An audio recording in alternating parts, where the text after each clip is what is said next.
Claire had always been careful. She was the kind of woman who screenshot her rides, texted the driver's name to her sister, and sat behind the passenger seat so she could watch the driver's eyes in the rearview mirror. Caution wasn't paranoia for Claire, it was habit. It had kept her safe for years in the city. But habits, she would learn, are only useful until the moment they aren't. It was a Thursday night in late October. She had stayed late at the office, finishing a pitch deck that had eaten her entire week, and by the time she finally stepped out into the cold air it was nearly midnight. The streets were quiet, not empty, just that particular late-night stillness where the city feels like it's holding its breath. She opened the app and requested a ride. 2 minutes away. Driver's name, Daniel. Black Honda Civic. She screenshot it out of habit and sent it to her sister without even thinking. Daniel pulled up right on time. Claire climbed in, checked the license plate out of habit, it matched, and settled into the back seat. The car smelled faintly of pine air freshener. Music was playing low, something instrumental, almost too carefully chosen to be soothing. "Good evening," Daniel said, glancing at her in the rearview mirror. "Long day at the office?" Claire looked up, mildly surprised. She hadn't mentioned the office. "Yeah," she said carefully. "Just a late one." Daniel nodded and pulled into traffic. She told herself it was an obvious guess. It was midnight on a weekday, she was wearing a blazer, carrying a laptop bag. Anyone could have said the same thing. She looked down at her phone. The route on the app looked normal. They were heading northeast, which was right. Her apartment was 20 minutes away. She relaxed slightly, scrolling through her emails, letting the hum of the city blur past the window. About 5 minutes in, Daniel spoke again without being prompted. "How's the Henderson account going?" Claire's blood went cold. She looked up slowly. In the mirror, Daniel's eyes were on the road. His expression was perfectly calm, the same polite neutrality of 1,000 other drivers she'd ridden with. But he had just said the name of her largest client. A client whose name appeared nowhere public. A name she had never mentioned, not to anyone outside her office. "Excuse me?" she said, keeping her voice level. Daniel glanced at her in the mirror and smiled. "Just making conversation," he said. "You seem like the corporate type." She stared at him. "Henderson," she said slowly. "I never said anything about a Henderson account." He shrugged easily. "Didn't you?" "Sorry. Must have misheard." She looked back down at her phone and opened her texts. Her sister had read the screenshot but hadn't replied yet. It was midnight, she was probably asleep. Claire typed quickly, "something feels off. Call me, *. She watched the little delivered notification appear and felt slightly steadier. The route on the app still looked right. They were almost to her street now. She told herself she had imagined it, or he had genuinely misspoken, or there was some coincidence she wasn't seeing clearly because she was exhausted and it was midnight and her brain was running on 3 hours of sleep and cold coffee. Then Daniel turned left. Her apartment was right. She sat up straighter. "Hey," she said, "you missed the turn." "Shortcut," Daniel said pleasantly. "Get you there faster." She looked at the app. The blue line was recalculating, curving away from her neighborhood, stretching toward an industrial stretch of road she didn't recognize. Her heart rate climbed. "I'd rather you take the regular route," she said firmly. Daniel didn't respond. The car kept moving. The music, she noticed, had stopped at some point without her realizing. She opened the app and hit the emergency button, sharing her location. Then she looked up and met Daniel's eyes in the mirror. He was watching her. Not the road.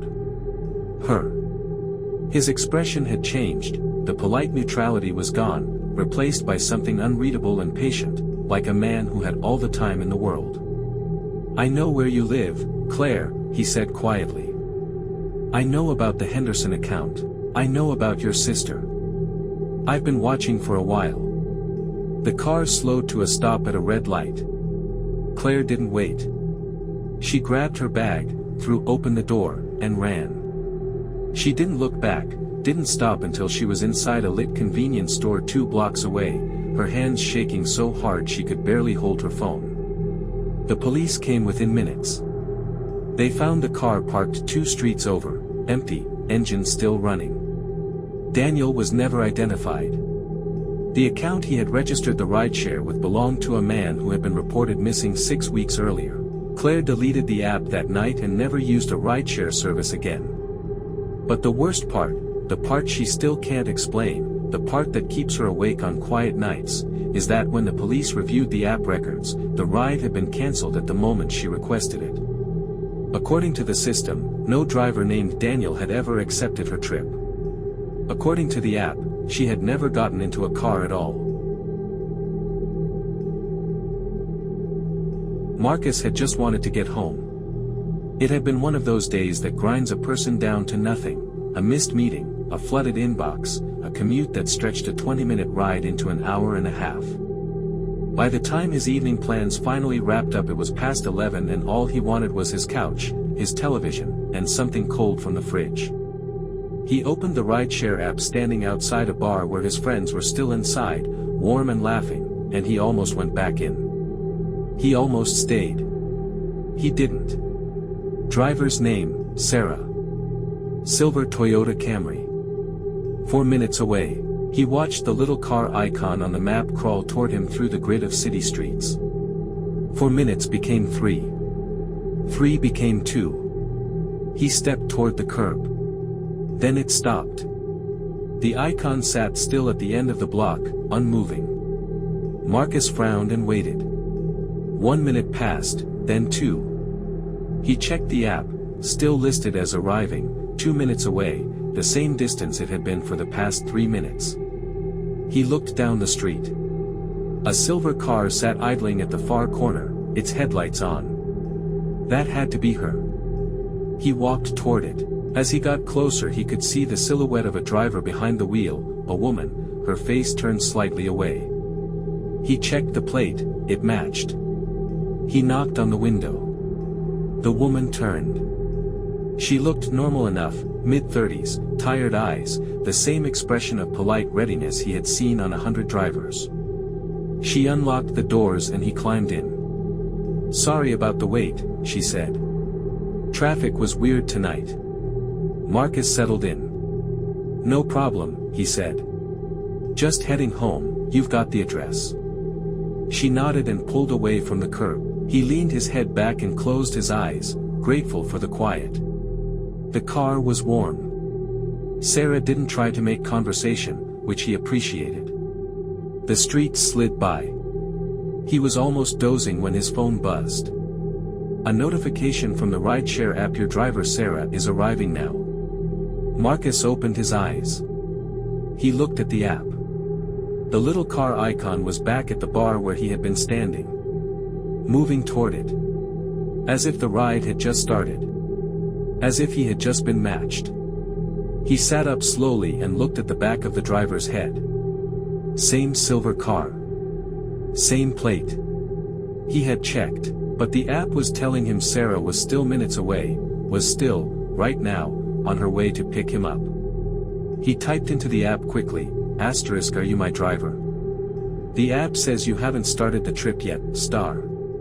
The woman in the front seat didn't reach for a phone. Didn't flinch. She just kept driving. Marcus's mouth went dry. He looked out the window.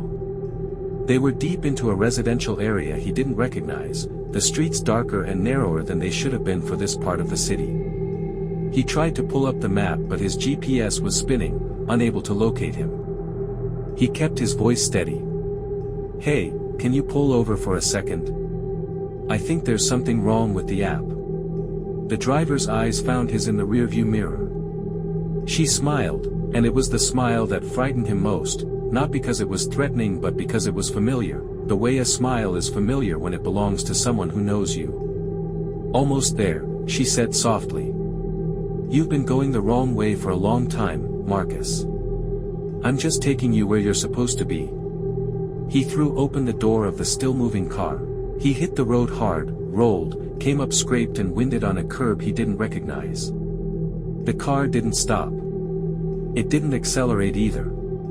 It just continued at the same steady speed, turned the corner ahead, and disappeared. Marcus sat on that curb for 20 minutes before he could make himself stand up. When his GPS finally reconnected, he discovered he was 4 miles from home, in a neighborhood on the opposite end of the city from where he should have been, in a direction the driver had never needed to go. His phone buzzed one more time. * Your driver Sarah has arrived. Please come outside, star. He looked up. The street was empty.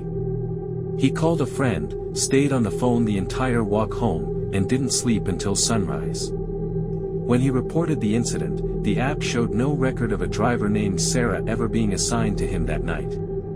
His original request, the app said, had gone unanswered. He had never been picked up at all. This one is different from the others because the driver is the one who survived to tell it. Kevin had been driving for the rideshare platform for 2 years. He knew the rhythms of the job, the Friday night drunks, the airport runs at 4 in the morning, the quiet weeknight rides where passengers fell asleep before they left the pickup zone. He had seen everything. Or he thought he had. It was a Sunday night in February, well past midnight, when he got the ping. Female passenger. 4.9 rating. Pickup location was a residential street on the quiet side of town, unusual for that hour, but not unheard of. He accepted the ride and drove over. The street was dark. Most of the houses had their lights off. He pulled up to the address and waited, watching the app countdown. 1 minute. 2. He was about to cancel when the back door opened. She got in quickly, pulling the door shut behind her. Young woman, maybe mid-20s, dark coat, a small bag clutched in her lap. She was shaking, visibly, even in the rearview mirror. Kevin assumed cold. February in this city was brutal. He started the drive. The destination was a hotel downtown, about 15 minutes away. For the first few minutes she said nothing. Kevin kept quiet too. He had learned long ago to read the energy of a passenger. This one didn't want to talk. That was fine. He watched the road. Then, about 5 minutes in, she leaned forward. "Can I ask you something?" she said. Her voice was low and careful, the voice of someone choosing every word. "Sure," Kevin said. She paused. "Do you always pick up the requests you get? Or do you ever ignore one if something feels wrong?" Kevin frowned slightly. "I look at the rating and location," he said. "If something seems off I'll cancel." "Why?" Another pause. She sat back. "I just wanted to know you were real," she said, almost to herself. Kevin glanced in the mirror. "What do you mean, real?" She met his eyes in the mirror and her expression was tight with something between fear and exhaustion. "I requested a ride 40 minutes ago," she said. "The first car that showed up, I got in. And about 3 minutes into the drive I looked at the app and the trip hadn't started. There was no active ride on my account, but I was in a moving car with a man who knew my name and my destination and was driving the right direction." Kevin's hands tightened slightly on the wheel. "I jumped out at a red light," she continued. "And then I requested another ride. Waited inside a shop until I could see the actual car pull up, watched the driver through the window, matched the plate twice before I got in. And that's you." Kevin said nothing for a moment. "How far did the first car take you?" She shook her head. "Maybe 8 blocks. But the route was already starting to look wrong when I got out. He was heading toward the East Bridge. I live nowhere near the East Bridge." They rode the rest of the way in silence. Kevin walked her into the hotel lobby and waited until she was at the front desk before he went back to his car. He sat there for a long moment before pulling out his phone. He went into the forum he shared with other drivers in the city, a private group where people posted about aggressive passengers, bad routes, broken app behavior. He typed out what she had told him and hit post. Within minutes the replies came in. Not disbelief. Not jokes. Replies from other drivers. Saying they had heard versions of this before. A passenger who jumped out and reported a ghost ride. A woman who'd reported being in a car that didn't show up on the platform at all. A man who described a driver who knew his name before he introduced himself. All of them, different nights, different parts of the city. All of them, according to the platform's records, had never been picked up at all. Kevin drove home and parked his car. The next morning he deactivated his driver account. He never drove for the platform again. He didn't share a reason publicly. But in that forum, in a post he deleted 3 days later, he wrote one line that the other drivers still talk about. I pulled up the ghost ride address on a map. It's the same street my first passenger was picked up from. 4 years apart.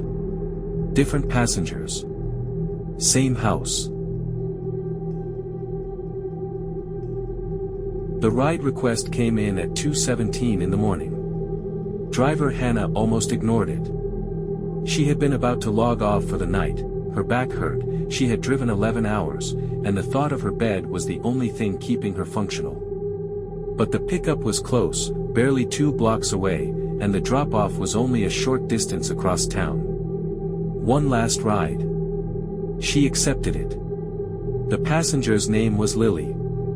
Hannah pulled up to the pickup point, a quiet street outside an apartment building, and waited. 90 seconds passed. She was about to send the "I'm here" text when the rear door opened and a girl got in. She was young, maybe 19 or 20, in a pale oversized sweater and jeans despite the cold. No coat.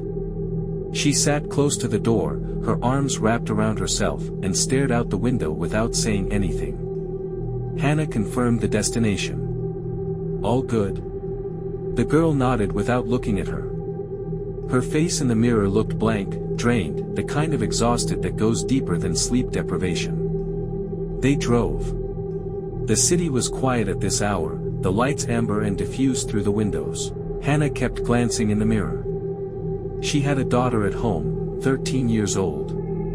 The instinct was hard to turn off. Halfway through the ride, she spoke. You doing okay back there? The girl was quiet for a moment. Then, very softly, not really. Hannah nodded slowly. Do you want to talk, or do you want quiet? Another pause.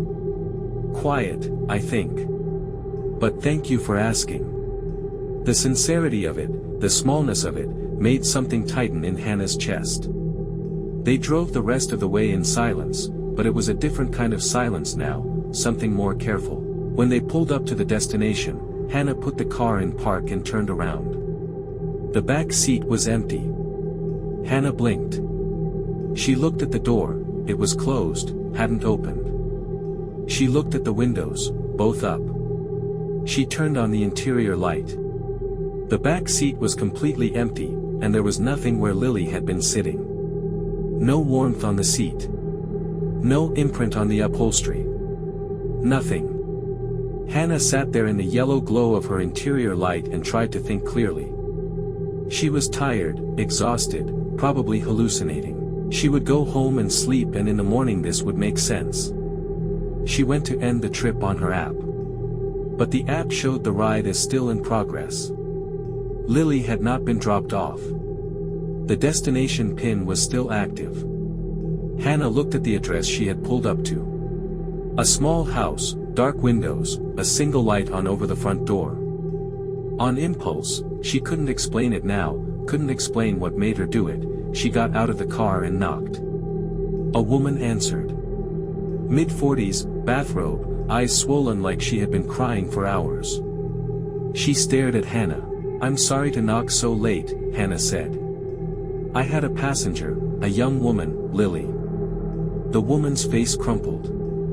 The name came out like a wound. The conversation that followed was quiet and halting, and Hannah would never repeat most of it. What she would say, later, to the few people she trusted enough to tell, the woman confirmed a Lily had lived at that address. Had been her daughter.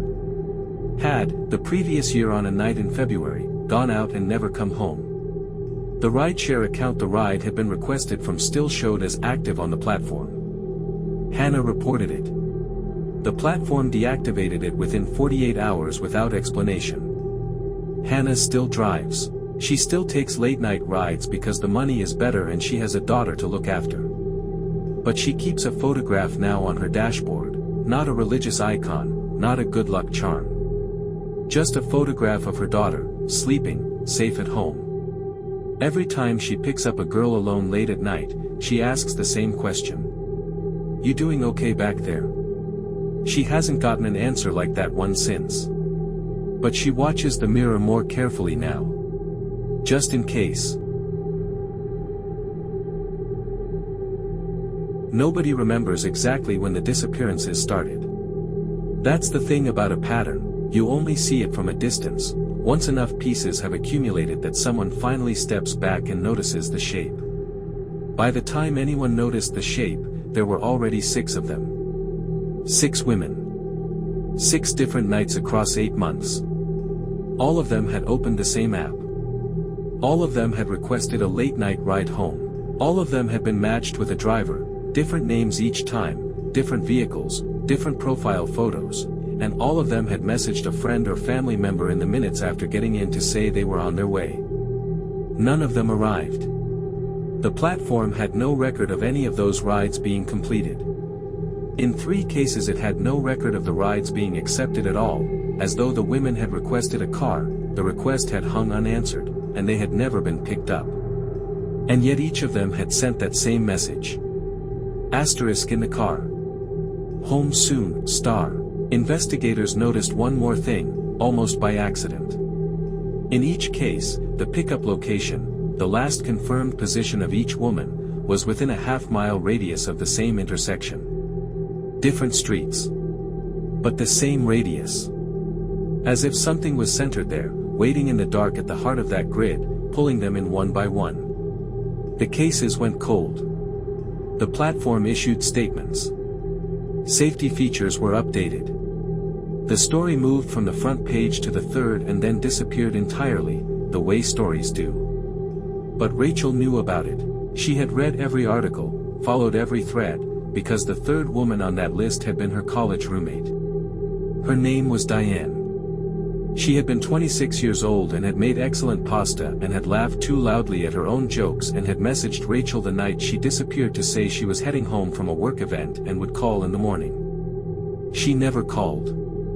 Rachel had spent months trying to understand what had happened. She had spoken to investigators, to Diane's family, to the other victims' families. Nobody had answers. The platform cooperated to a point and then stopped cooperating. The cases stalled. And then one night Rachel's phone buzzed with a notification from an app she had forgotten she still had installed. The rideshare app. She hadn't used it in months, not since Diane.